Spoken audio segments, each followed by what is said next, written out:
Dikemukakan Kepala Dinas Komunikasi dan Informatika Statistik Persandian Ogan Ilir, Perdian Riza Yuda, e-Event yang diprogramkan Dinas Komunikasi dan Informatika Ogan Ilir adalah salah satu fitur dari banyaknya fitur di e-Office yang akan diterapkan di lingkungan pemerintah Kabupaten Ogan Ilir.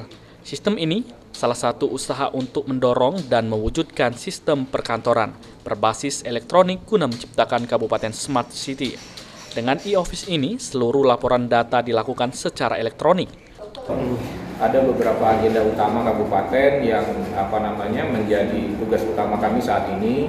Salah satunya adalah pembangunan aplikasi e-Office dalam rangka untuk mendorong realisasi SPBE, sistem perkantoran berbasis elektronik di Kabupaten Ogan Ilir.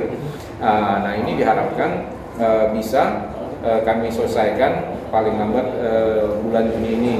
Jadi dengan aplikasi e-Office ini diharapkan seluruh proses administrasi perkantoran, mulai dari absensi, kemudian laporan kinerja harian, surat menyurat kedinasan, ini bisa dilakukan melalui aplikasi e-Office ini.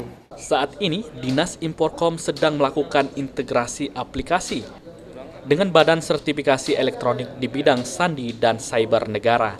Jika proses ini telah selesai dengan baik, maka akan mempermudah pemerintah Kabupaten Ogan Ilir dalam menyimpan dan dokumentasikan surat-surat yang dihasilkan. Ahmad Romawi, PAL TV.